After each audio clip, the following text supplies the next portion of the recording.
Virio's boots crunched against the dry, cracked dirt as he moved deeper into the junkyard, his eyes scanning the piles of discarded scrap. The air was thick with the smell of rust and old metal, a scent that had long since become familiar. He had spent too many hours here over the past few weeks, digging through piles of forgotten technology, hoping to find something valuable, or at least something he could make work. His tools hung loosely on his belt, clinking softly as he moved. The junkyard was sprawling, a labyrinth of old ships, broken-down vehicles, and dismantled machinery that stretched as far as the eye could see. It was a quiet place, save for the occasional screech of metal being dragged across the dirt or the distant sound of hissing steam. No one really came here except the occasional scavenger or mechanic looking for parts. And Grackner, the junkyard's owner, who had a reputation for being as eccentric as he was secretive. Virio wiped the sweat from his brow, looking up at the sky. The sun was starting to dip below the horizon, casting long shadows across the yard. He still had a few hours of daylight left, but time was slipping away. He needed something, anything, to fix his dilapidated workshop back home. The last repair job had drained his savings, and his apartment was barely habitable, with barely enough room to move between the stacks of broken equipment and half-finished projects. He kicked a pile of debris aside, his eyes catching something unusual among the wreckage. The ship was partially buried under a pile of scrap metal, its edges jutting out in sharp, angular shapes.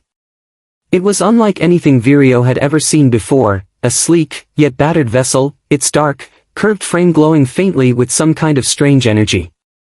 It had a twisted elegance to it, like a predator lying in wait. Virio stepped closer, his heart skipping a beat. The ship had an alien design, sharp, almost organic lines, with a shimmering surface that seemed to change color. As he moved. The moment he touched the metal, a soft hum vibrated through his fingertips. He pulled his hand back, startled. This wasn't just junk, it was something, alive. Grackner, Virio muttered under his breath. The junkyard owner was the only one who would have something like this.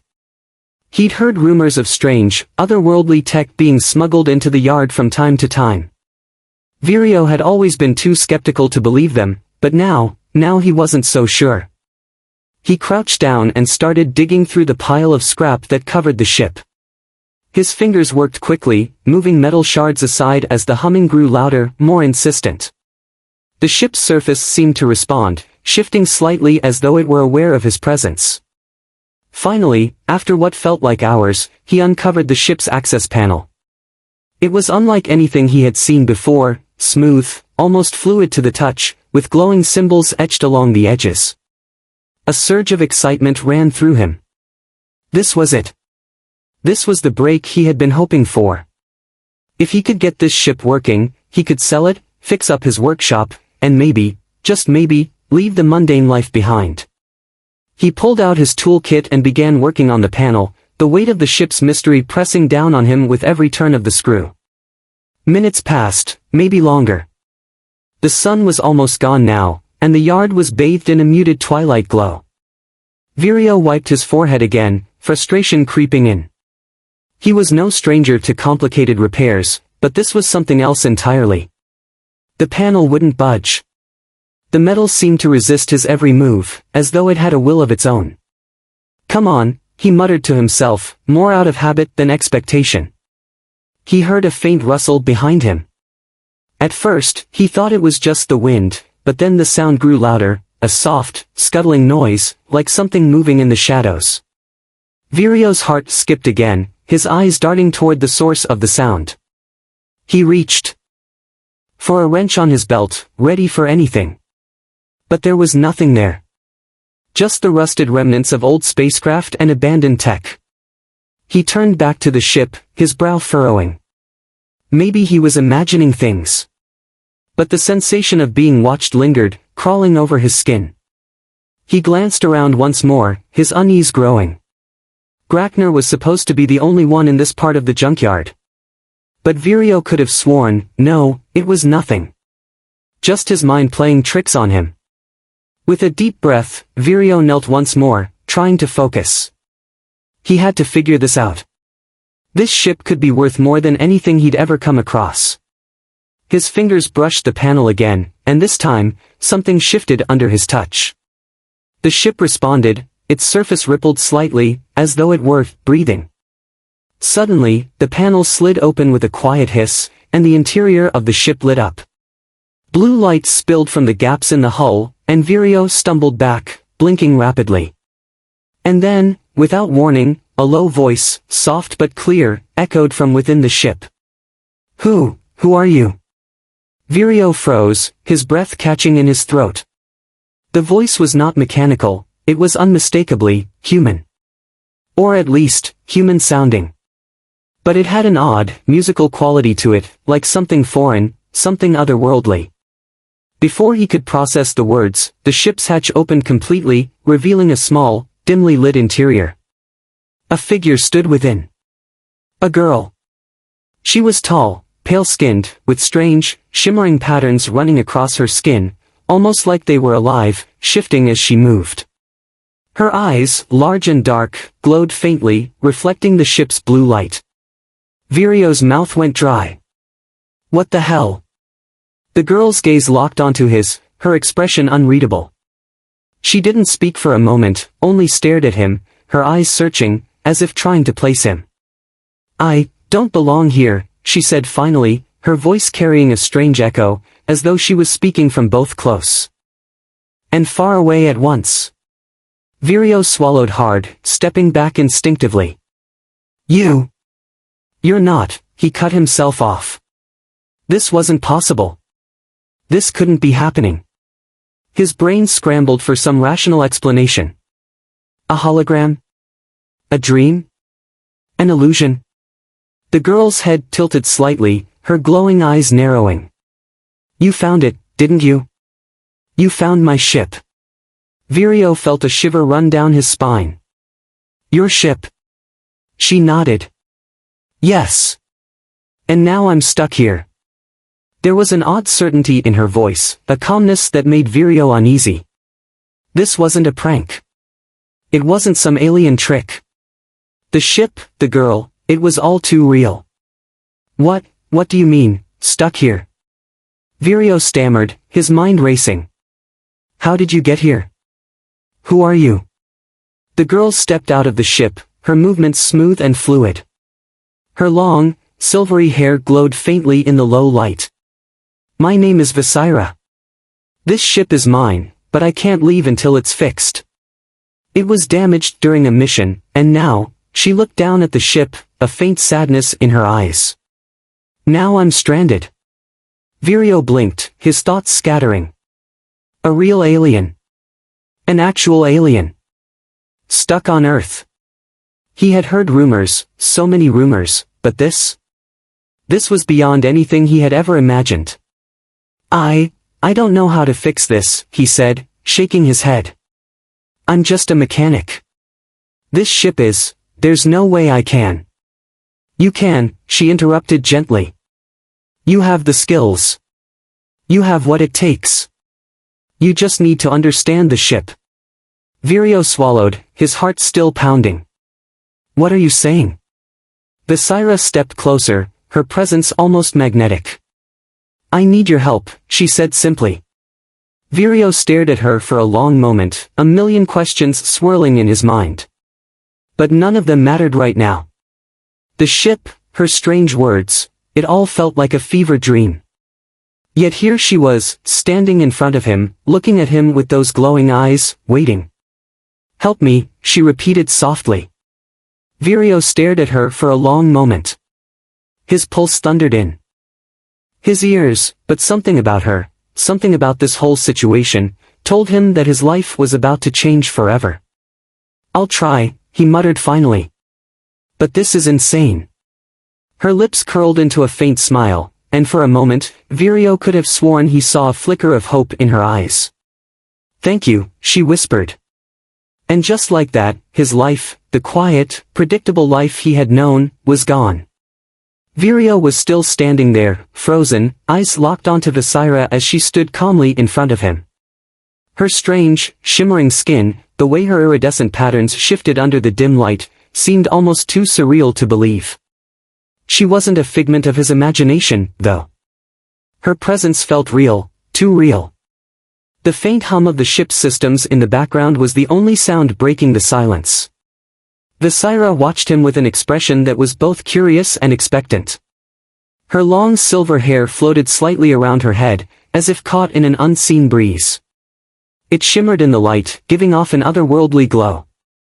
She was beautiful, in an alien, almost ethereal way, but there was something more in her eyes than just a strange appearance. It was sadness. Loneliness. A kind of haunting weariness that tugged at Virio's gut. "Who are you?" he asked, his voice barely above a whisper. He was still processing everything, trying to make sense of the impossible reality in front of him. Visira tilted her head slightly, a subtle smile on her lips. "I've already told you. My name is Visira. This ship, Viliner, is mine." She moved gracefully, her steps light as she crossed the small distance between them, her feet never quite touching the ground the way they should have. It was as if she glided more than walked. Virio stood frozen, unsure of how to react to her proximity. Visira's gaze dropped to the spaceship's broken control panel, and her fingers fluttered gently over the surface, as if feeling the subtle vibrations of the ship's energy. Her fingers traced lines in the air, barely touching the metal, and the ship seemed to respond. Its hum deepened, the blue glow intensifying. "I need to fix this," she murmured, almost to herself. "But I can't do it alone." Virio's mind was still racing. He was a mechanic, sure, but he didn't know anything about alien technology. He didn't know how to fix a spaceship, let alone one that had clearly been through hell and back. This wasn't some old junker he could repurpose into a functioning machine, it was a living thing, something that felt far beyond his ability. I don't know if I can help you," Virio said, his voice shaky. "I'm not equipped for this. This is beyond me." Visira looked up at him then, her large, glowing eyes locking onto his. There was a moment of silence, a weight between them that hung in the air like a heavy, pressing force. The ship seemed to hum louder as if urging him to understand. "I know what you're thinking," she said softly, her voice almost soothing. "This is beyond your experience. But it isn't beyond your ability. You know how to fix things. I've seen you. The way you look at broken things, you don't just see metal and parts. You see how they fit together. You have a gift for making things work." Virio frowned, still not convinced. "I don't know what you mean. I fix junk. I build things from spare parts. That's all I do." "You fix things that don't belong to you, things that are broken beyond repair," Visira continued, her voice almost wistful. "But when you fix something, it's like you're breathing new life into it. Giving it a second chance. That's why you're here now.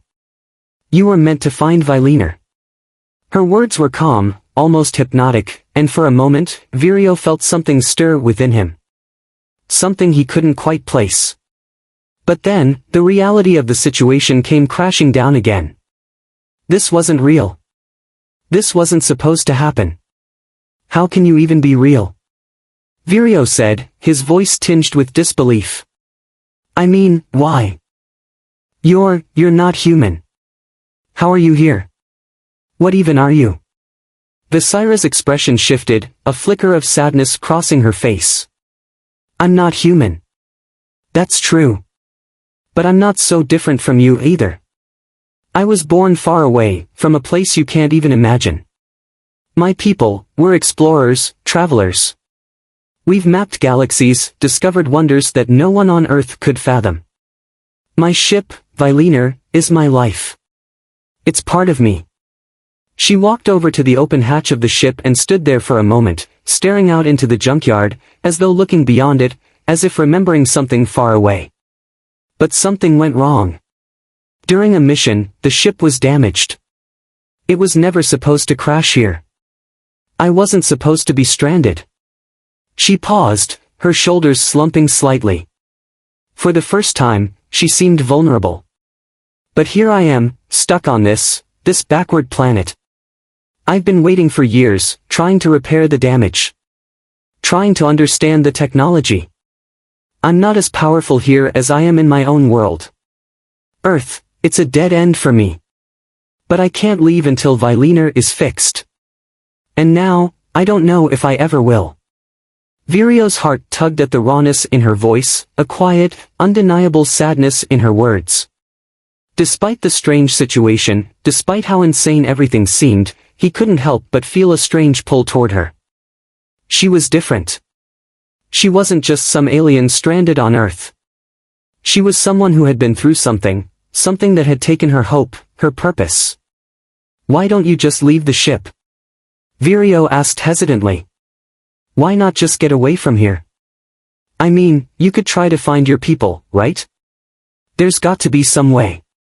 Visira turned toward him then, her eyes glowing more brightly, her gaze intense. I can't leave the ship. I'm bound to it.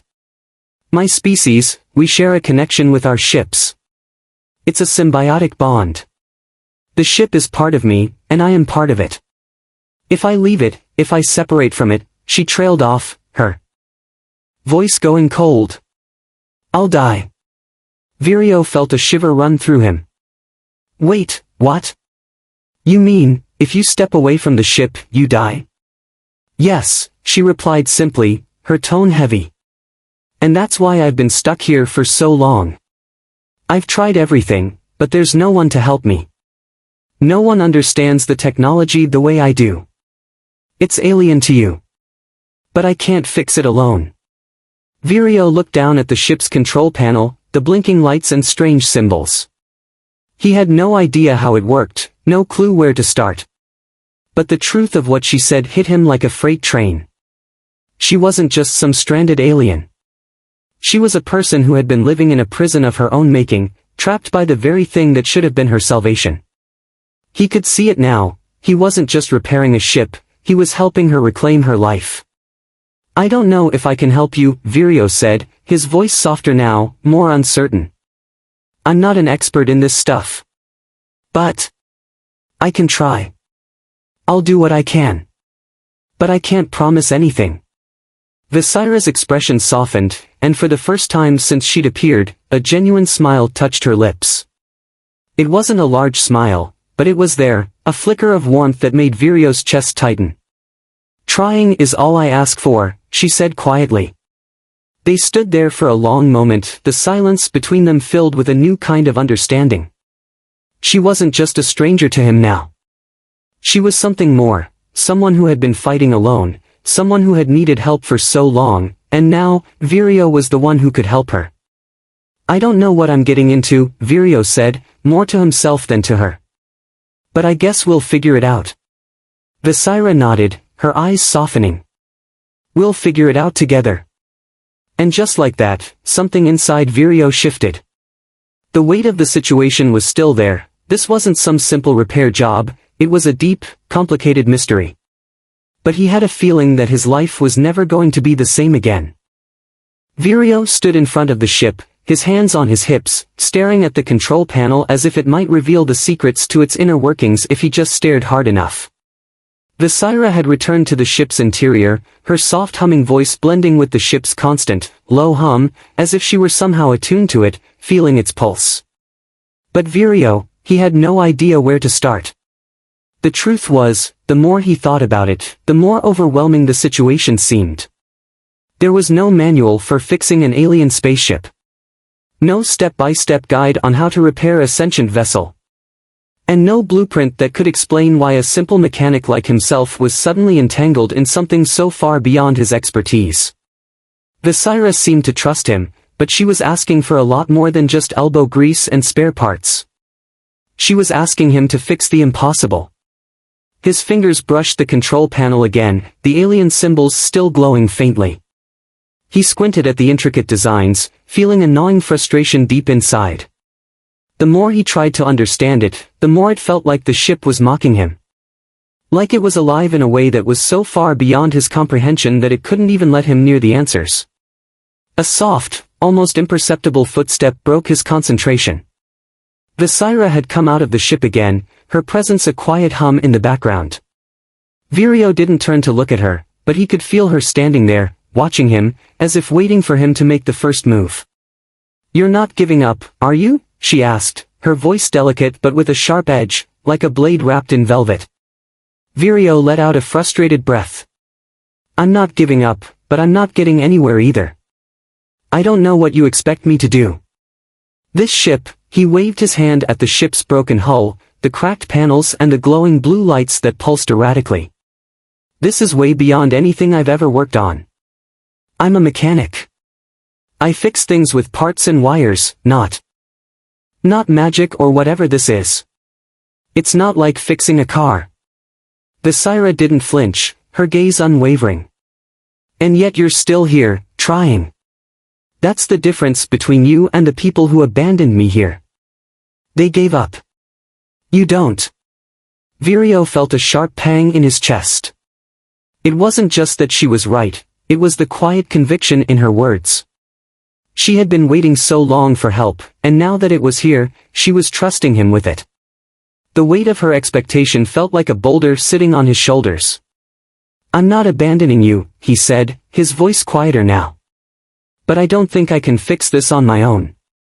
This, whatever this is, it's too much for me. I don't even know where to begin." Visira stepped closer, her bare feet making no sound on the gravel. She tilted her head, studying him with those large, luminous eyes. "I know you can do this, Vireo. You just have to believe in it. This ship has been a part of me for years. You're the first person who's come close enough to help me since it crashed. You have to understand, there's no one else." Vireo let out a long breath and turned to face her, his frustration bubbling over. "That's not fair. You can't just put everything on me. This isn't my responsibility. I didn't ask for any of this. I'm just trying to get by. I've got my own problems." Visira's expression softened, but only slightly. She didn't move. "I'm not asking for your charity. I'm asking for your help." The words hung between them, thick and uncomfortable. Vireo shifted on his feet, avoiding her gaze for a moment, trying to gather his thoughts. He wasn't used to feeling this way. In all his years as a mechanic, he had always been the one in control. Even when things were difficult, he was the one who could figure it out. But this ship, this thing was something else entirely. And Visira, no matter how much he wanted to shut her out, was the one who had been living with it, who had known it for far longer than he could even comprehend. "You think I'm the only one who can fix it," Vireo muttered, more to himself than to her. "But how do you know I can? I'm not some alien genius. I don't even know where to start. I don't know how to repair something like this. Look at it, it's all glowing symbols and metal that doesn't even look like metal. I'm out of my depth." Visira stepped closer, her hand outstretched toward the ship. The ship hummed slightly in response, as if it were aware of her touch, of her presence. Vireo watched as her fingers glided over the surface, caressing the broken panels with an almost reverent tenderness. "The ship is alive," she said softly, her voice distant as she traced the symbols. "It responds to me. It's more than just a machine. It has consciousness, a will of its own. But it's hurting. It's been broken for too long, and now it doesn't trust anyone. Not even me." Vireo blinked, the words sinking in slowly. "Wait, what do you mean, alive? You're saying this ship has a mind of its own?" Visira nodded slowly. "Yes. It was built with a kind of living technology, organic machinery intertwined with metal. The two are inseparable. We, the crew that used to travel with me, could connect with the ship in a way that made us a single entity, moving through space together. But when the crash happened, we lost that bond. The ship, it's still trying to repair itself, but the damage is too great. It can't do it alone. I can't do it alone." Vireo felt the weight of her words. There was something haunting in the way she said it, like the ship wasn't just broken, but sick. The idea that the ship could have its own consciousness, its own emotions, it was hard to wrap his mind around. But the sincerity in her eyes, the way she spoke with such longing, made him want to believe her. "So what happens if we can't fix it?" he asked, his voice quieter, almost afraid to hear the answer. Visira's gaze softened, but the sadness was undeniable. If we can't fix it, the ship will die. And so will I. The words hit Vireo like a punch to the gut. For a moment, he stood there, speechless, processing the weight of what she was saying. If the ship failed, if they couldn't restore the connection, both of them would perish. This wasn't just about helping a stranded alien. It wasn't even about fixing a ship anymore. It was about life and death. It was about the fact that, in this moment, the life of someone, something, that had been trapped for years, depended entirely on what Vireo could do. He looked at the ship again, his hands shaking slightly as he reached out to touch the metal. It was warmer now, almost pulsing beneath his fingers, like it was alive, breathing in tandem with Visira. What do you need me to do? Vireo asked, his voice quieter now, resigned.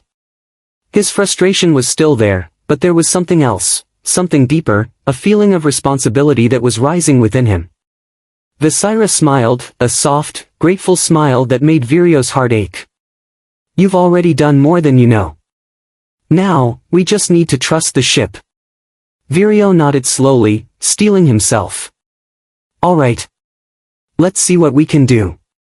But deep down, he wasn't sure they had enough time. The sun had long since dipped below the horizon, leaving the junkyard bathed in the cold glow of artificial lights.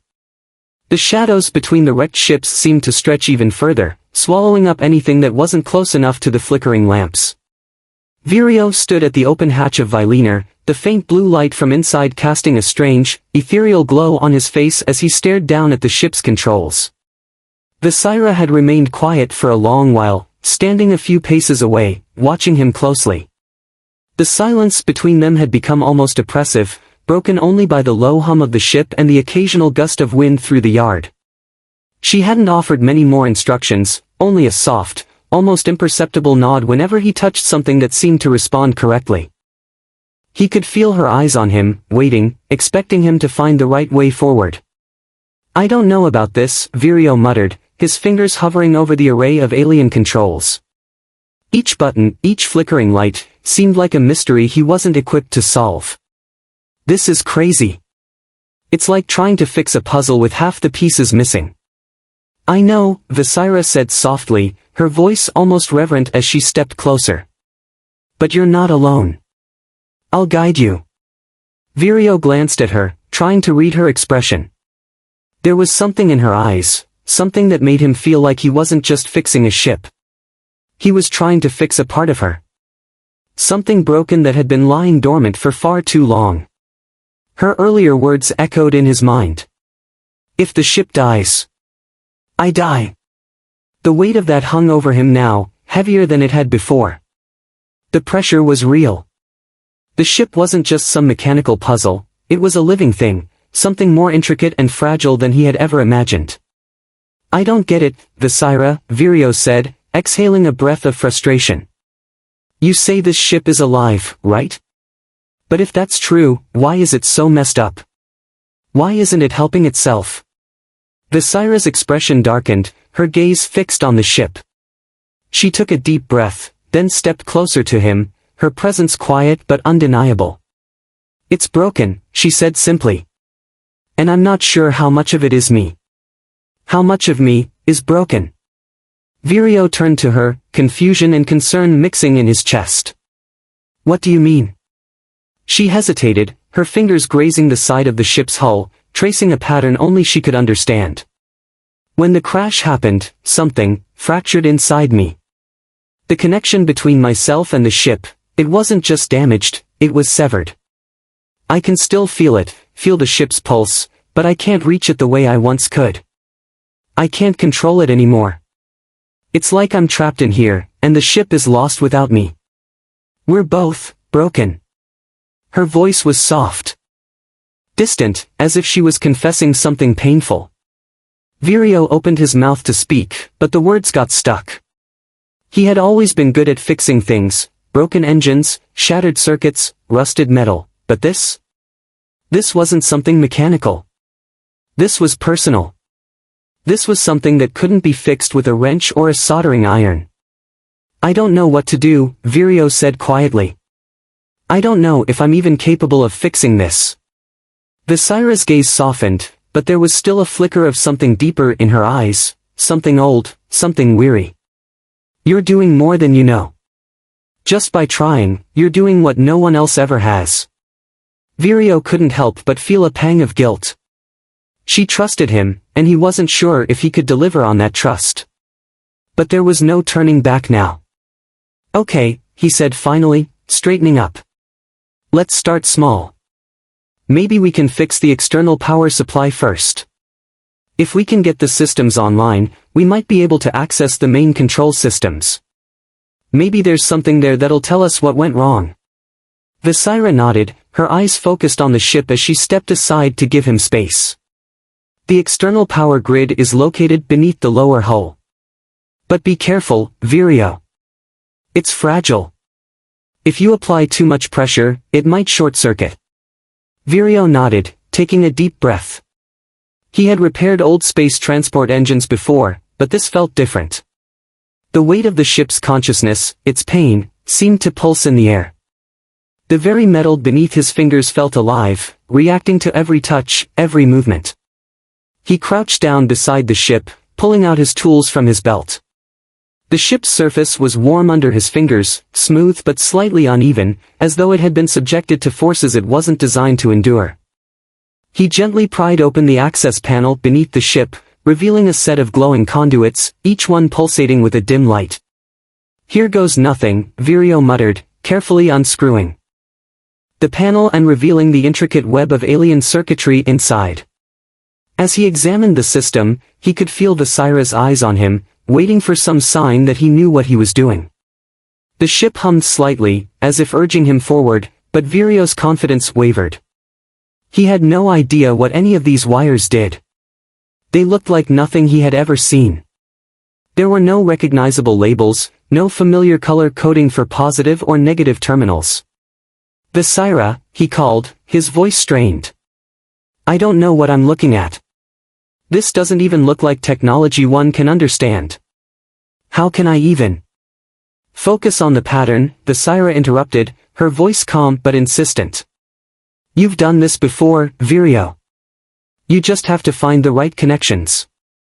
Look at the patterns and the energy flow. You've worked with circuits before, right? Vireo took a deep breath, forcing himself to settle into the rhythm of the task. She was right, he had fixed circuits before. He had worked with broken engines, repaired starship cores that had been far more complicated than they looked. The principles couldn't be that different, could they? He ran his fingers along the wires, his pulse quickening as the ship's energy seemed to respond. The hum deepened, a low growl that seemed to vibrate through his bones. He followed the lines of light, trying to sense the path of the energy, trying to find where it had gone wrong. The hum in the air grew louder. The ship seemed to be reacting to his touch, the patterns of light shifting, but not in a way that felt encouraging. They flickered, like a faulty signal. Vireo's heart raced. Something wasn't right. I don't think this is working, he said, his voice tight. Visira was suddenly at his side, her hand hovering just above his, her fingers twitching like she was about to reach out and help. But she hesitated, her eyes widening as if sensing something was off. No, she whispered. No, it's not supposed to. The ship suddenly jolted beneath him. Vireo gasped, pulling his hand back instinctively. The energy surge was violent, far stronger than anything he had expected. Sparks shot out from the wires, and the metal of the ship seemed to shake with a low, guttural growl, as if in pain. Visira took a step back, her face paling. Vireo, stop. Don't. But it was too late. With a loud crack, the control panel exploded, sending a shockwave of energy rippling through the ship. The lights dimmed, the air crackling with static. The ship's hum turned into a violent roar, and the ground beneath them trembled. Vireo stumbled back, his heart hammering in his chest. What just happened? The ship was no longer responding to his touch. The glowing lights flickered wildly, almost randomly. The energy that had pulsed with life just moments ago had now become erratic, unstable. Visira's eyes widened in terror. You've triggered something. The ship, it's waking up, but it's not ready. If we don't stop it. Before she could finish, the ship let out an agonizing, mechanical shriek, a cry of distress that seemed to echo through the junkyard, piercing the night. And then, the ground beneath them cracked open. The ground trembled violently beneath Virio's feet, his knees buckling slightly as the shockwaves rattled the junkyard. The sound of the ship's mechanical shriek was deafening now, the pitch rising higher and higher, almost like a warning, a cry for help, or perhaps a signal of something far worse. Visira was beside him, her eyes wide with terror as the light from Viliner flickered erratically, pulsing like a dying star. "It's not supposed to be like this," she whispered, her voice trembling with fear. "The ship's systems, it's losing control. I've never seen it react like this before." Virio grabbed her arm instinctively, pulling her back as a jagged piece of debris flew through the air, narrowly missing them both. The ground cracked open with a low, ominous rumble, and the earth groaned under the pressure, as if something deep beneath them was awakening. "What's happening?" Virio shouted over the chaos, his heart hammering in his chest. His eyes darted back to the ship, now shaking violently. It felt like the ship itself was convulsing, the hull quivering with an internal strain, its structure threatening to tear apart from the inside out. I don't know." Visira gasped, her voice cracking as she staggered backward. "The ship's systems are malfunctioning on a fundamental level. If we don't stop this, it could tear itself apart. The energy, it's unstable. I'm unstable." "Unstable?" Virio repeated, his pulse racing. "What does that mean? You said the ship was alive. Did I make it worse? Did I trigger something?" Visira's eyes locked onto his, and for the briefest moment, she seemed to be struggling with the weight of something she hadn't shared before. "It's not your fault," she said quickly, her words urgent. "But the bond between me and the ship, it's been weakened for so long. You don't understand how it works. When the crash happened, the ship, it started dying without me. If we don't stabilize it soon, if the energy reaches critical levels, it will start to tear apart everything around us. The ship can only sustain so much damage before it loses control entirely." Virio felt the blood drain from his face as the ship shrieked louder, the sound jagged and grating, like metal being torn apart.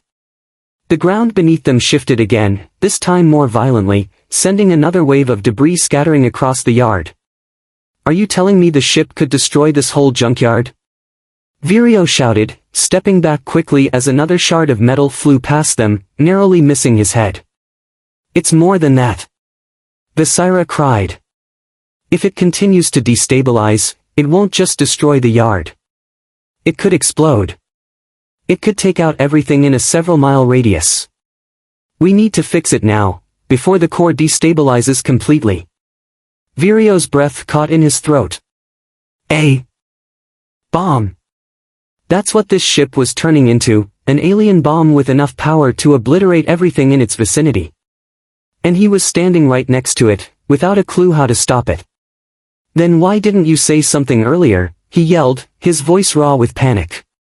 "Why didn't you warn me how dangerous this could be? I could have killed us both." Visira's expression softened, a flicker of regret flashing across her face. "I never wanted to put you in danger. I didn't think it would come to this. The ship, it's not supposed to act like this. I don't know how to explain it, but the connection between me and Viliner was everything. Without it, I can't control it." She glanced toward the ship's hatch, her gaze distant for a moment, before snapping back to him. "We need to fix it now. If we don't reconnect the circuits, realign the core systems, now, the ship's energy will cause a chain reaction, and there's no way we'll survive." Virio's mind raced, his thoughts spiraling in every direction as panic clawed at him.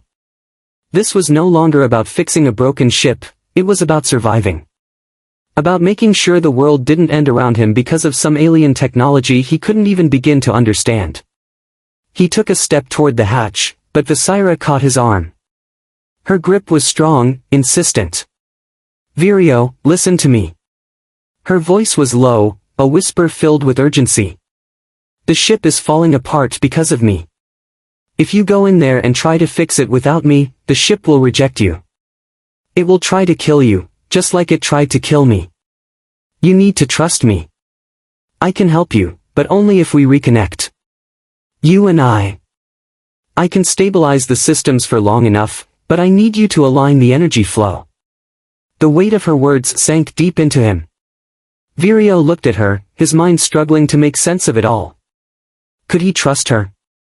Could he trust the ship? He hadn't asked for any of this, and yet here he was, standing on the precipice of a catastrophe that he didn't even know how to begin to stop. Okay, he said finally, swallowing hard. Okay, I'll do whatever it takes. But we need a plan. We can't just wing this. Visira nodded quickly, her hands shaking as she pulled him closer to the ship. We're going to have to act fast. I'll initiate the stabilization protocol, but I need you to rewire the energy conduits. There's a secondary system beneath the main reactor. If we can reroute the energy into the auxiliary power grid, it'll allow us to control the output. Vireo's mind was spinning, but he focused on her words. He couldn't let himself freeze up now. This wasn't just about fixing an alien ship, it was about saving lives. His life. Her life. The lives of everyone within miles of this place. All right, he said, his voice steadying as he forced himself to focus. Let's do it. They moved quickly, heading for the lower hull of Viliner where the secondary power grid was located. The ship's outer panels vibrated beneath their feet as if it were alive and restless. Every few seconds, a violent tremor would jolt through the ground, and the metal around them would groan as if the ship were in pain. Do you know where the conduit rerouting access is? Visira asked urgently, her breath quickening as she moved beside him. Vireo nodded, pointing toward a series of ducts. It should be right behind these panels. They knelt in front of a small hatch in the ship's side, and Vireo quickly began to remove the screws, his hands shaking slightly. The air around them was thick with tension, and Visira kept glancing nervously at the ship's glowing, erratic energy surges. The ship was starting to pulse again, the lights flickering violently as the pressure mounted. With a final twist, the panel came loose, revealing a web of glowing, intricate energy conduits. Vireo could see the raw power flowing through them, the light pulsing in a chaotic rhythm, far too fast for the ship to remain stable. We need to reroute the power. Vireo took a deep breath and stepped forward. He didn't know how this would end, or what would happen to him, to them. But he knew that he couldn't walk away. Not now. Not when they were so close. With a steadying breath, he reached out and grasped her hand. The moment their hands touched, a surge of energy coursed through him, a rush of light, of sound, of life. The ship responded to their connection, its pulse syncing with their own heartbeats. It was like they were becoming part of something bigger, something ancient and powerful. For a moment, it felt as though the universe itself had aligned, as though time had stopped, and they were one with the ship. Then, the energy exploded outward in a blinding flash. Vireo stumbled back, blinking away the spots in his vision. The air around them hummed, the pulse of the ship stronger than ever before. When he looked back at Visira, her face was radiant, her eyes glowing with an inner light. It's done, she said, her voice calm, filled with relief. We've done it. We've healed the ship. Vireo stood there, his chest heaving, his mind spinning. They had done it. They had connected, restored the ship, and, somehow, survived. The ship was alive again, its energy stable, its core glowing with a peaceful rhythm. But Vireo couldn't help but wonder what came next. The ship had been healed, but at what cost? And what had they truly become in the process?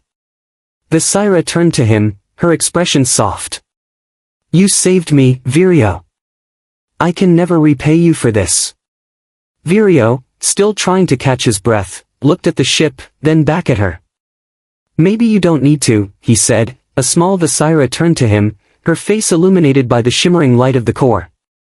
Vireo, we need to connect. The ship needs us both. If we're going to save it, we need to become one. She extended her hand toward him, her fingers trembling. Her eyes were full of trust in him, trust in what they could do together. The connection between them,